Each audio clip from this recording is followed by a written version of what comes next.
What's up, everybody? We're going to do the Fight2Win 147 recap, and then we're going to get into the Fight2Win 148 analysis that's happening this week. So, Jim, I know you didn't see a whole lot of Fight2Win, but I didn't, but I cut the main event you got on the our main. boy. Okay, so let's start with the featured matches first. Okay. John Combs taking on Aaron Wilson. So this matchup, the lines that I set were minus 233 for John Combs and plus 195 for Aaron Wilson. So John Combs came into this match a pretty sizable favorite on the betting lines. And I had some questions last week about how you bet these things. Well, you can go to BetDSI. You can go to 5Dimes. 5Dimes usually has it. BetDSI and Bet Online almost always have Fight2Win. I recommend getting familiar with using Bitcoin if you're gonna do this seriously. But either way, every week we're gonna have more and more sites jump on board. Eventually this thing will get legalized across the U.S. We won't have to mess with Bitcoin unless we want to. So yeah. All right. So John Combs, Aaron Wilson. All right. This match, I had set John as a pretty sizable favorite, just because of one reason. He's, to me, somebody that competes all the time. He's a professional. And Aaron Wilson, I just didn't see as somebody who competed as often. He's very good, but you need to separate somebody who's at the professional level from somebody who is at maybe a very high level, but isn't quite a pro. And so, long story short, John Combs wins. It was a pretty back and forth match, but I could see, you could watch the match and just see that John was very relaxed. You ever roll with somebody, Jim, and you feel very nervous and fidgety? Well, what happens to your cardio? Oh, it just saps right out of you. Yeah. So John ends up getting the guillotine with less than probably 20 seconds left, and John wins by guillotine submission. I had predicted that John would win by submission in regulation, and almost, Aaron almost made it out of there, but he would have lost a pretty clear unanimous judge's decision anyway. So John Combs, I did bet about 2 units on John Combs, so was up a bit there. Odds are a little bit juiced, but I didn't think that Aaron was going to win that match, unless something happened. I just couldn't see John losing that match. Yeah. So next, this match was probably whoever got in on this one, Elizabeth Clay and Luisa Montero, probably got a very good value for Elizabeth Clay. I had said in the analysis the previous week that Elizabeth Clay was going to come in this match with a big weight advantage. And I underestimated a little bit. I said 10 pounds. I think it was probably closer to 20 to 25 pounds, just by what I was looking at. I could be wrong. But either way, Clay, I had set the odds at minus 120, so she's a slight favorite. And then Luisa Montero, I had set at plus 100, so dead even. This match, I didn't really think that Luisa would have a problem with the leg locks, but I did think that Luisa would have a problem with the weight. And so Elizabeth ends up getting Luisa with a heel hook, outside heel hook.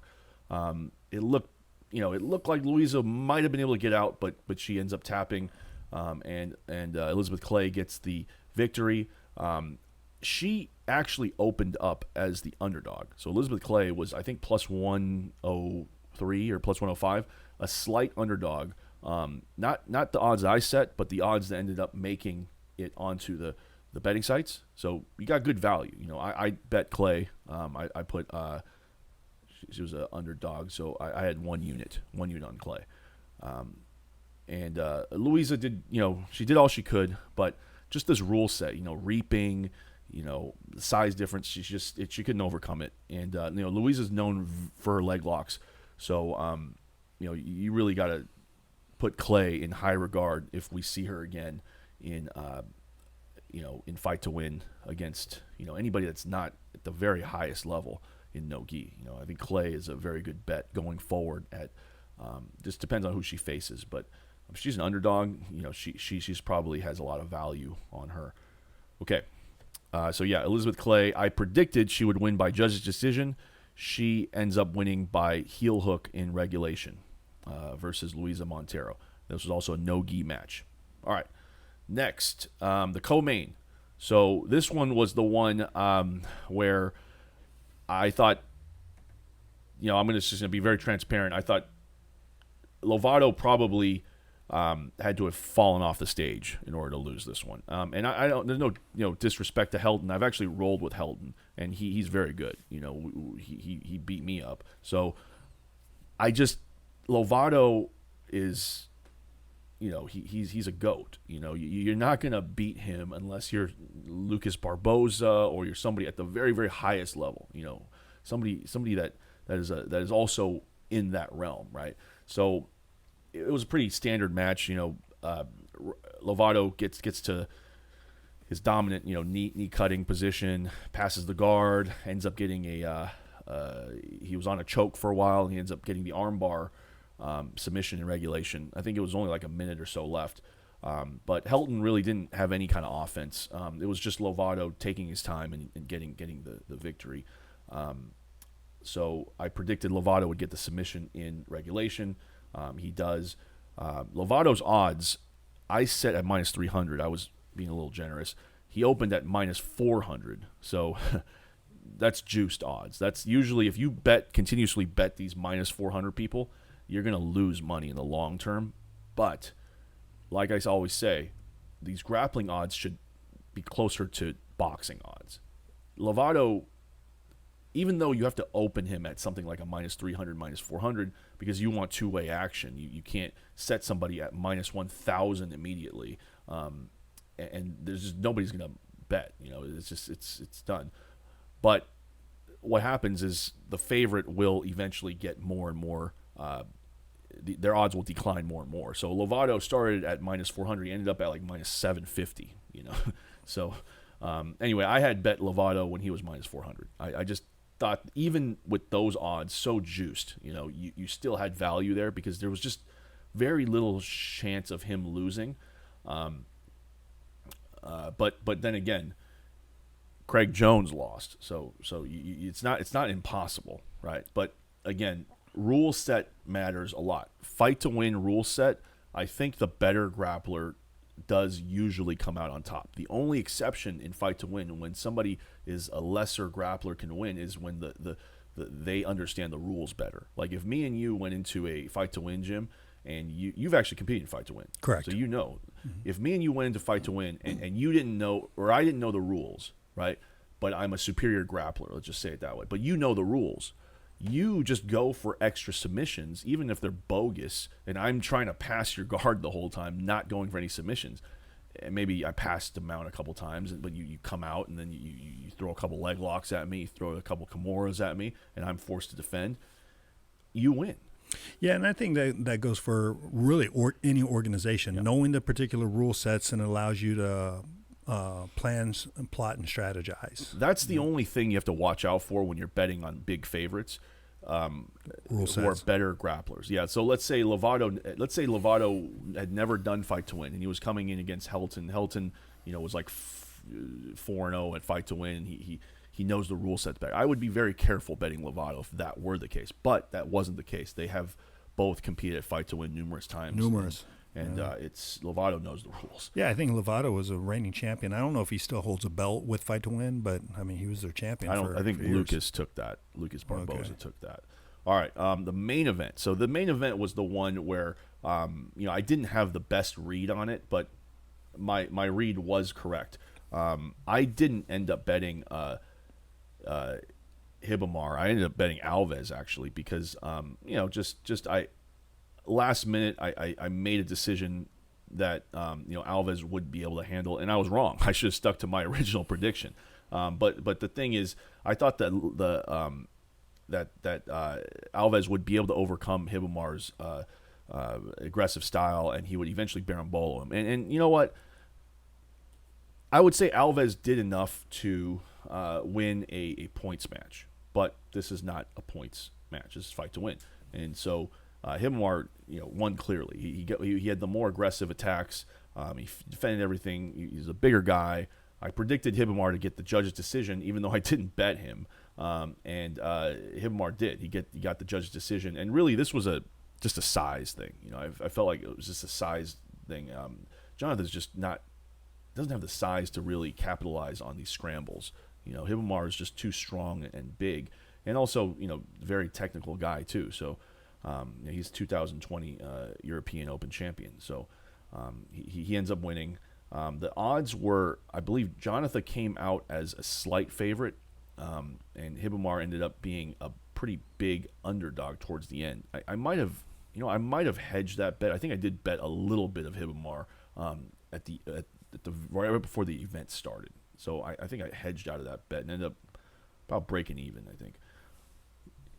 186. Yeah, I ended up doing that. Okay, so now let's recap the whole event from a betting standpoint, right? So like I said, if you are able to get to BetDSI, Bet Online, those are the two current best sites. Follow Jiu-Jitsu Mag, obviously. Follow Flow Grappling. Follow me, MMA Odds Breaker. We're all people that kind of put out lines and support like the sports betting side of grappling. Okay. All right. So to recap the whole event, I don't have my spreadsheet in front of me, but I think I was up maybe like 2 or 3 units, I believe. I ended up giving a little back on Hibamar. I might have hedged out of that. I don't remember. But, it was all pretty much big favorites winning except for Clay. Clay was the only one where I relate Clay was kind of like Ben Egley in the last Submission Underground. The last Submission Underground, I thought Ben Egley should have been the favorite, and he ended up being an underdog. And I bet him, and it was a good value. Clay, I thought, should have been the favorite. She was the underdog. She was a good bet for good value. Combs was, I thought Combs and Lovato, there was very little chance for them to lose. And then I didn't have a good read on the main event, but I need to, in the future, take size into more account. I think size is a big deal at the highest levels. Assuming that the two grapplers are pretty similar in skill and accomplishments, and yeah, style. it goes to the old adage. It's the general rule of thumbs that the good big guy will always beat the good little guy. Yeah, that's why there's weight classes. Otherwise, why even have weight classes? That's why in the absolute you don't see lightweight guys winning all the time. Right? Otherwise, if they could, they would. Right? Yeah, very exceptional when they do. All right, so that concludes Fight to Win 147. Our recap for it. Let's move into our analysis now. So give me 1 second. Let me pull up our betting analysis for 148. So if you guys want to see this, go to Jiu-Jitsu Mag.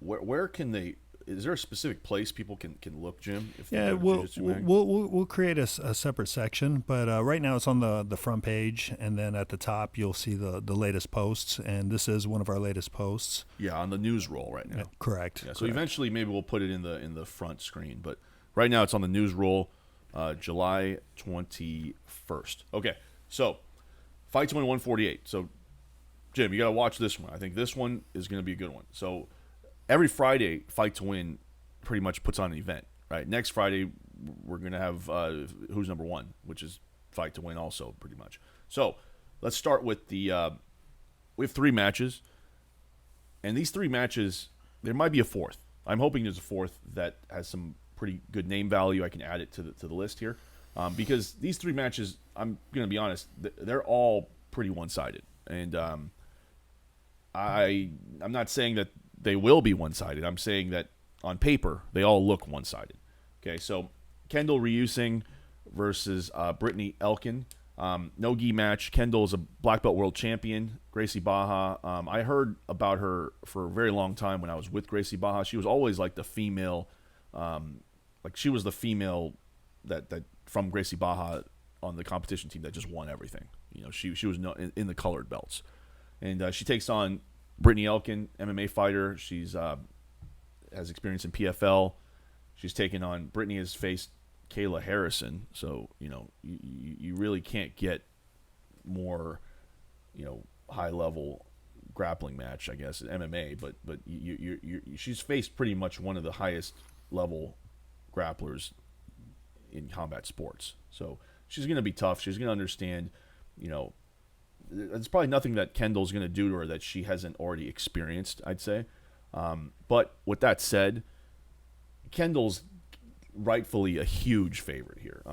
I opened her up at minus 300, and Kendall was doing pretty well against Gabby Garcia until she got caught with Americana. But I'm giving Kendall a 75% implied probability, which is a minus 300, and Brittany a 29% implied, which is plus 240. Betting wise, I think you have to go with the favorite here if you were going to bet, and just because I just don't know what Brittany's going to do against Kendall at this level. There's just certain people where you're just like, it doesn't seem like Brittany has faced in a pure grappling match somebody on Kendall's level. I'm only talking about pure grappling. MMA, she may have. Okay. All right. So I predict Kendall's going to get the judge's decision, but very, she could get the submission in regulation too. All right. Minus 300, I would consider is a good bet, but always take the Craig Jones lesson to heart. Don't way to scare people. Proper fear, proper levels of fear. Well, I'll tell you right now that if Kendall does open at minus 300, I will bet her. So if anybody wants to tail me, we're going down together, right? So, all right. And if you can parlay, I would parlay all three of these people. They all are pretty big favorites, though. All right. So that's the female no-gi featured match. Next, and Jim will put the odds on the side so you guys can see. Keenan Cornelius is back to competition against Mateus Luna of Checkmat. So everybody knows Keenan, I'm sure. If you follow sports jiu-jitsu, you know Keenan. He's worm guard, inventor, innovator, controversial guy, recently left Atos. What do you think of when you think of Keenan, Jim? Well, the first thing I thought of is how he pretty much ran through the Kumite back in the day. That was his emergence. Oh, you're going way back. Yeah, so that was like 5 years ago. Yeah. Oh no, at least I'd say 10. Yeah, but anyhow, and to know who was in that group that he beat was very impressive. Tonin. But let's just cut to the chase. I think of Wormguard. Yeah. I think of a departure from Atos, Josh Hinger's co-host on his podcast, Matt Byrne, and the king now of was it Legion? Legion American Jiu-Jitsu. Yeah, Legion also American called Jiu-Jitsu. Hicks in a purple belt.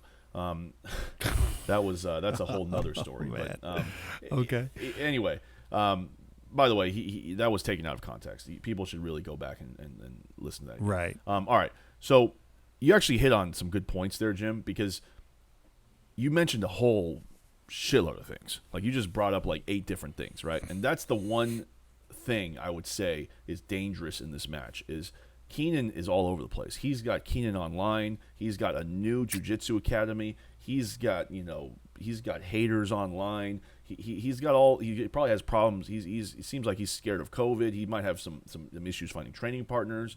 He doesn't have Atos, like you said. He left Atos this year, or I think he was asked to leave, and he started his own gym. So there's a lot of unknowns, right? Yeah. So if you think that Mateus has the ability to make these these big improvements in a short amount of time, I'm not going to bet him, but there's plus 315. You get 3-1 for your money, right? So I would just say that I don't think that Mateus is going to, at this point in his career, be able to defeat Keenan in the gi. Even though he has his brother, twin brother, to train with. He has the checkmat team. He's not going to have any issues with training partners. But we're just talking about somebody who, is just has such a big competition experience advantage in Keenan. Keenan, I said in the breakdown that Keenan may have more competition experience at black belt than Mateus has in his entire career, and it's possible because Keenan, I think on his BJJ Heroes, Keenan has like 200 matches or something. It's an insane. Yeah, number. it's insane how much that man's competed. I never seen anybody with that many matches. So anyway, I opened Keenan at a minus 380, which is 79% implied. And that's pretty interesting. Going to your assessment of where Keenan is and how he is all over the place. Yeah, you brought up some good points, and man, it had me thinking: is this the dog pick of the batch? But at these odds, I say no. Man. I'd say no, because when you had me reminiscing about Keenan's very, very impressive. Mateus record. at plus 400 and above, I would stab a 0.5 unit bet on just because Keenan has shown some weaknesses, right? He got triangled at Europeans by a guy with a similar body type as Mateus. Does he have any world titles? Keenan? Yeah. No, he doesn't have any. That's interesting, black right? belt world titles. That's interesting. That's very interesting. Yeah, he's kind of Keenan, at least in the gi, and if you want to make that comparison to black belt world titles, he's kind of like, think of a fight like a UFC fighter that should have probably won the title, but somehow things didn't come, like right. Gustafsson, like Dan Henderson type. He's kind of like one of those guys. Right. He should have a world championship. Yeah, it's kind of amazing to think that. Wait a minute, it doesn't even make sense in the Matrix because it doesn't make sense. I've watched this guy and like wow. Yeah, I've seen him at local, like more regional tournament, not world level, but regional, like submit like 14 people in a day, all with back chokes. I've seen this at NABJJF, I think. Yeah. So, Mateus, I opened up at plus 315. I wouldn't bet at plus 315 personally, but if you think there's value there, you know something that I don't, you can think about it, right? That's a good value bet.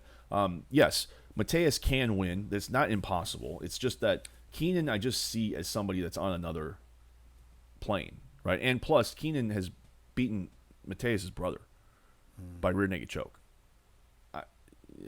You don't want to draw too many things from that, but I would assume that their twin brothers are pretty similar in skill. I would say, that you don't want to draw too many conclusions from that, but there just isn't enough for me here to say that Mateus at this point in his career can beat somebody like Keenan, unless it's just a flash submission or Keenan is very bad at decisions, by the way. He tends to lose every decision that I've seen him in. That's the only drawbacks. If Keenan does open at minus 380, I don't know if I would place a bet on him. Maybe 1 to 2 units. We'd have to see what the odds are. I definitely wouldn't bet Keenan if it was like minus 600 or anything. Well, just remember earlier in this episode, you said that Rafael Lovato Jr. would have to fall off the stage to win that, and he was a minus 300. And this is minus. What do you have? Yeah, but he ended up closing at minus 700. There you go. So I this is not the same, and I don't. It's not the same. Okay. I don't want to say this is the same. Keenan. Okay. Keenan to Mateus is a little bit closer than Lovato to Helton. I think. Okay. And again, Keenan can fall off the stage. He could roll his ankle. Mateus could catch him in a triangle. The judges could see something weird. Who knows, right? Right. So you don't want to lay a lot of money on somebody like Keenan at big juiced odds, especially Keenan.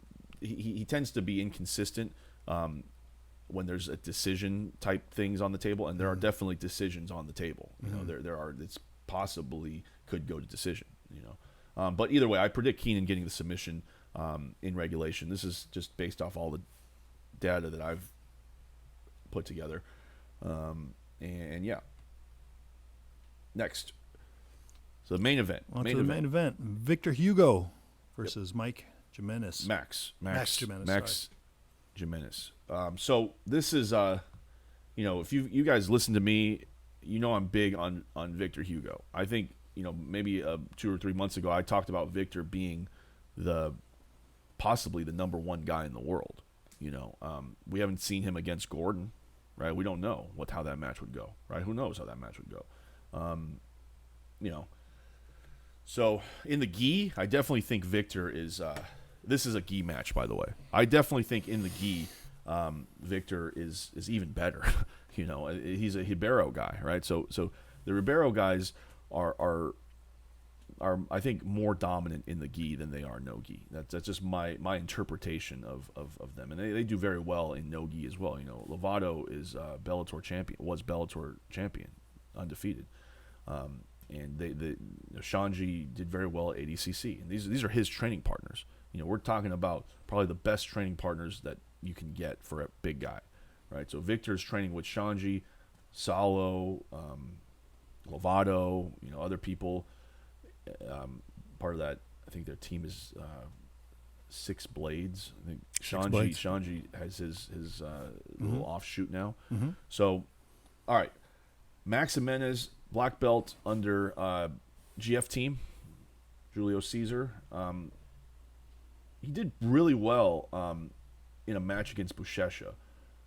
Swept Buchecha from half guard. It's a really good half guard, but I don't see Max as a guy that's just athletic enough to deal with somebody like Victor. Victor's too athletic. Imagine a guy who is huge but can move like a cat, and somehow just has, like, when he touches your leg, it just looks like he's gonna rip your leg off. He's got crazy good leg locks. He knee barred Cyborg. He steama locked Felipe Andrew. I've never seen him lose via submission. Barely loses. When he does lose, it's by like very close margins. In matches that he could have probably won. He's no-gi world champion. So Max though is Atlanta Winter Open. Now Atlanta Winter Open is not something that's on the level of a world championship, but he submitted 4 opponents, took gold in the absolute, submitted Gianni Grippo. It was pretty impressive resume too. And but all that said, I give Victor probably the no, I think Keenan probably has the best. If I were to say somebody was going to win, Keenan's your lock? It's Keenan. Not a lock, but it's the most likely winner. Okay. The reason is because Max does have a chance. Like if this guy gets on top of you and gets you to half guard or something, you're going to be in trouble. If he does a half guard sweep on Victor and Victor's not able to overcome it, I can see Max winning a decision. It's fairly unlikely, but it could happen.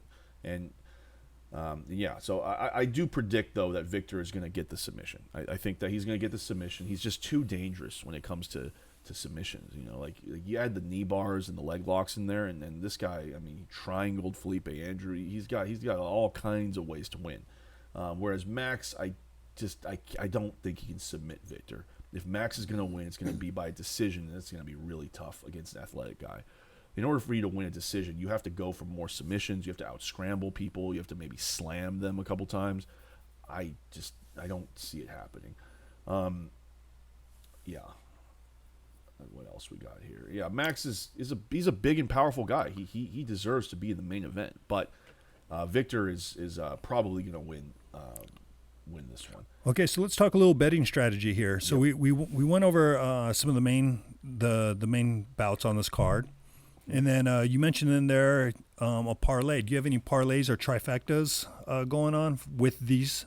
Any combos? Don't say trifecta, but what's that? Nobody says trifecta. No one says that. I don't even know what that means. But parlay. Parlay and I think 3, it's a right? horse racing. Yeah, it comes from horses. Okay, but trifecta is like when you get the number 3. 1, 2, and 3 all correct in the same order, right? Right. I don't know, but either way, it's a parlay accumulator. People call it a parlay or accumulator when you add more than one bet. So how a parlay works is, let's say you pick Kendall you pick Keenan, and then you pick Victor, right? Their odds are now kind of baked together. So now you probably will get probably like a plus 100 or something. Something you probably get even odds if you parlayed them together. But what that means is, let's say I put, one unit, $100, just put $100, right? If any of these three lose, you lose everything. You're done. Yeah. Mm-hmm. But if they win, if all three win, then you get much better odds for playing favorites in this case. And if you somehow decide to parlay underdogs, you could win huge. Like you parlay the three underdogs and they won, it would probably be like something insane, like plus like 1,900 or something. Don't do that. Do not parlay the underdogs. But all right. So strategy would be, I would do like this. If these odds don't get crazy juiced, and I'm talking about over minus 400, I would consider betting each one of these straight up. As in, I would lay the juice to, I would take the juice to bet these, because I think that there may be some value on the table, even at these odds. Yeah. So I would. Okay, so let's start from the beginning. So I would do. You always want to start with straight bets first before you think about parlays. If you want to be a long-term winner, sports betting, do not overdo parlays, especially long shot ones. 2-3 team maximum. Once you hit 4 team, you're hitting the abyss. Dark waters. Yeah. I mean, pick 4 fights in the last UFC. Every UFC. Try to pick 4 winners. You know how hard that is? Dude, I fancy myself such a MMA expert. I know these guys. I'm horrible. Generally stick to straight bets. 2 and 3 team parlays are rare, but they come, right? And I would say they come in situations like this. And so first, straight bet everybody that's a favorite that isn't over minus 400, right? So if they're like minus 450, 500, okay, don't straight bet these people. You're paying too much juice. That's when you need to parlay. When you see something like, minus 500, okay, then I would consider the parlay. All right, if you were to parlay the 3 favorites, so Kendall, Keenan, and Hugo together, I think that's a pretty good parlay. I think that's a good 3-team parlay. I would put 1 unit on that. No, probably more. Probably 2 units on that. It depends, right? I don't want to give exact prescriptions or exact how-tos, because that's just not how you do things. If you want to be a winning bettor, you have to find your own method, and you have to come up with a system that works for you. And me giving you prescriptions is not going to work long term. So just take my advice and use it, and come to your own conclusions. All right. Next, I would parlay all 3 in a round robin. Okay, so a round robin parlay is slightly different. I'm not going to explain exactly how it works. It might take a long time. But if your betting site can do round robin parlays, put all 3 in a round robin parlay, and I would go probably like a 1 unit on that too. And what just real quick, what a round robin parlay is you have 3 teams, right? All 3 of them get parlayed as a 2-team, but you only have to make 1 bet. Does that kind of make sense? No. Okay, so let's say I have a round robin parlay, right? Let's say I have 3 teams. Let's say I have 3 teams. Okay. Victor, I have Keenan, and then I have Kendall. Gotcha. Right? If I do a parlay straight up, those 3 go in. If 1 loses, you lose. If all 3 win, you win. Right? If 2 lose, you lose. A round robin it takes the 3 people. It takes Victor, Keenan, and Kendall, and it splits them up into individual 2-team parlays. So it takes Kendall and pairs her up with Keenan, and it takes Kendall and pairs her up with Victor, and then it takes Keenan and does the same. There's maybe 5 or 6 combinations, whatever happens. So it takes the parlays and makes them smaller parlays. It's just an easier way than having to manually do each one. Because what I'm saying is, you should probably also parlay each one of the favorites with each other as a 2-team parlay. So that's what a round robin parlay is. Okay. Is you save time, right? So I could also say, all right, you're going to parlay Kendall and Keenan. You're also going to parlay Kendall and Victor, right? So that's 2 bets. So instead of making 2 bets, you just do a round robin parlay with all 3, and it'll set the bets for you. Gotcha. Not a lot of betting sites have this option, and sometimes this option is grayed out on sites because you could win a lot of money from the betting sites doing this, and betting sites don't want to get run over. All right, so that's all I got for the betting strategy. I mean, the favorites are who I'm looking at here. I do not trust most of the underdogs. Yeah, I don't know. I think Seth said to keep an eye on Brittany, but we'll see. All right, we'll see. All right. Anything else, Jim? Nope. So Fight2Win is this Friday, Austin, Texas. Starts main card should start around I think it's like 9 Central Time. So it's like 7 Pacific and 10 Eastern. Flow grappling. And that's all. That's all we got. All right, guys, and we'll be here again next week because there's yet another card to talk about, and it's a big one. Can't wait to get into that one. So who's number 1? Yeah, that's the Who's Number 1 card featuring some big names. And Submission Underground's coming at the end of August. Yeah, we already have the card. Rematch, obviously, Craig Jones. Hey, man, competitive jiu-jitsu's moving. And we're here trying to kind of lend a different view of how we watch these jiu-jitsu matches and, maybe create a little bit of excitement and interest. Yeah, we got to get this economy moving. We got to get this economy moving. But if you don't have it, don't bet. Please don't bet if you don't have it. If you don't have it, just enjoy. Just write it down on a piece of paper and see how much money you could have won. Yeah. Bet, friendly bet with your friends and just talk trash when you win. All right. But anyways, thanks again for your breakdown, Coach. Yeah. Hey, real quick, Jim, I'll tell you guys how to bet if you don't want to mess with sites and things like that. Just bet your friends. Take the odds. And let's say your friend is watching, he doesn't know much about jiu-jitsu. you can use the odds and have a big advantage. I'm not telling you to do that to your friends, but if your friend really wants to bet and you can't stop them, I have friends like this. I cannot stop them. They want to bet. They want to bet straight up when I know that that's the stupidest thing in the world. I can't even stop them. I want to save them from taking their money, and they still want to bet. Coach, you're too kind. I say bet them. Come to Jiu-Jitsu Magazine. Get those odds, boy. All right. Thanks, everyone. Coach, thank you. And once again, if you have any comments or suggestions or anything like that, feedback at jujitsumag.com. Use our link on the bottom. Go to 5 Dimes link. And if they're carrying that particular matchup, man, hit them up. Support us, support the community, support the events. And who knows? Maybe you get paid for it. Yeah, click on this defense soap thing, too. Yeah, defense soap, man. Flatten the curve. All right, everyone. Thanks a lot. Thanks, Coach. And we'll see you guys on the next one. Peace.